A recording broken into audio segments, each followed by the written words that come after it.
Hey everybody, welcome to the 61st Qt tutorial with C++ and GUI programming. Today we're going to break from the norm and cover a different topic, one that's been kind of pestering me for a while. Okay, if you open Qt Creator and you look through your tool set, you notice you have a lot of tools here, a lot of little widgets you can use. But if you open up Qt Designer, and if you don't know what Qt Designer is, it is part of Qt. Before Qt Creator, there was actually all these independent little tools, and Qt Designer is what you design the forms with.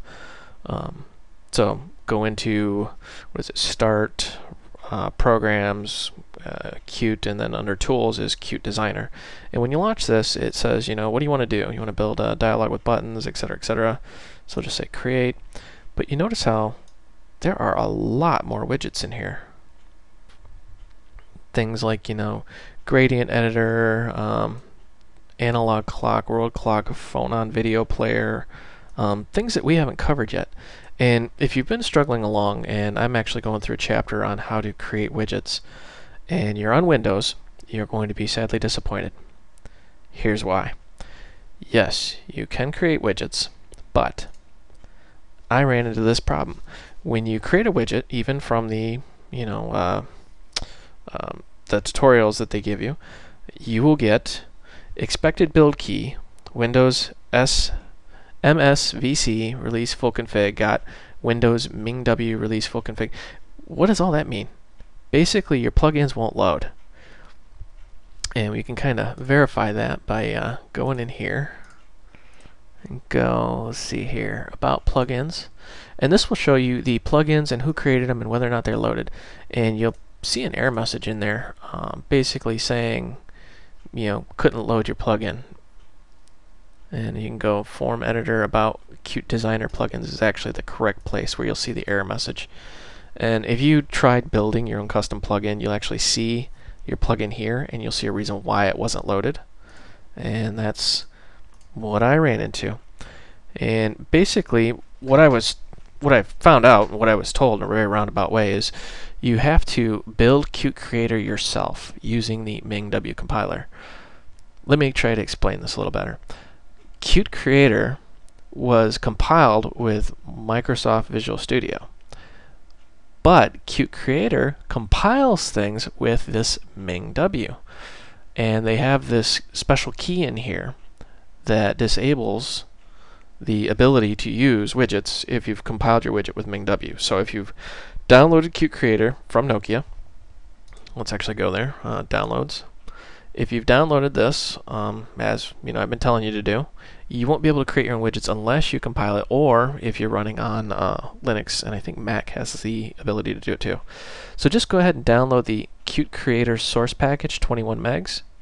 And once you get that downloaded, just extract it into a directory. I'm going to show you mine. We'll say CD, or what did I name that? Qt Creator. And just do a dir here. And you can see I've got two directories here. I've got build and source. And there is a README file in the source. And if you read this, it says they do not recommend building this in the source directory. They recommend two directories, a build directory and a source directory. And it kind of walks you through the steps, but that's what we're going to do in this tutorial. I just really want to demystify some of this.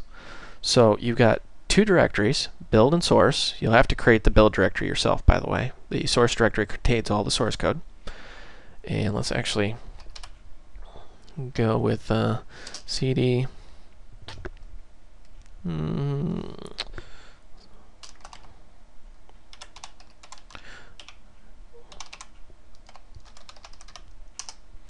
So here's my build directory, and if you do a dir, you see there is absolutely nothing in there.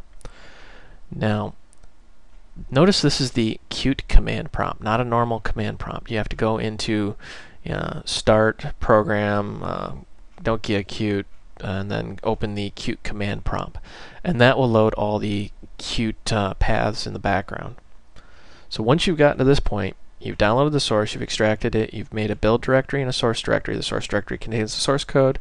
You've opened the Qt command prompt and you've navigated to this build directory where you want to actually build this. What you need to do is run qmake. So we'll say qmake, and you need to give it the path to the project file.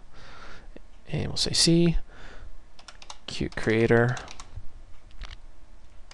source. Notice how we're giving it into the source directory, and we'll say Qt creator .pro, and this is the project file. Yes, Qt creator was built with Qt, so it's very nice. You can actually do this. And when you hit enter, you notice QMake went really fast, but it made this make file. And what this make file has is instructions on how to build Qt creator. And what it does is it kind of scans that project file and says, okay, include everything. Now, because we want to compile this using the Ming compiler, we'll say Ming W32, and we have to give it the command to make. And what this will do is it calls Ming W32 make, and it actually builds the source code. And depending on the speed of your computer, this may take a while. This may take a long while. It may take 20 minutes, 2 hours, 10 days, depending on the speed of your computer. Mine's fairly fast, but I am going to pause the video because this will just go and go and go. And I'll see you when we get back. This is Brian again, and we're still compiling. Well, looks like it's time for some important things. I'll be back in a bit. Okay, well, I'm back, and let's check on this. Hey, we're done.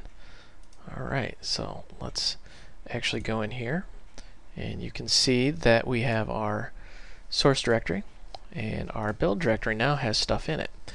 And if you go out here, you can see how it's gone out and built all these things. Now, if you're eager, and you double-click Qt Creator, you're going to be greeted with this program can't start because it can't find DLL, and then you'll find that DLL and copy it, and it'll give you an error and another and another and another and another. Well, there's two methods of fixing this. The first is that you find these DLLs one at a time and copy them where they need to go, which is very tedious and boring, and I don't recommend that. Or you can go to your Qt installation directory, make a backup of it, and then copy and overwrite all the files you just compiled into your Qt directory, which will overwrite Qt Creator. So, this is Brian, and that's all for this tutorial. Let me know if you have any issues compiling. I did notice a few things when I was doing it, and let's see if I can bring up my page. I was getting undefined references. Basically, if you get undefined references, what that means is that the compiler cannot find the libraries that it needs to compile. If you get that, you've got something wrong with your environmental paths, and you'll have to go in there and fix that, or you're trying to run off a straight command line instead of the Qt command line. So that's it. Go ahead and try compiling it and see what happens.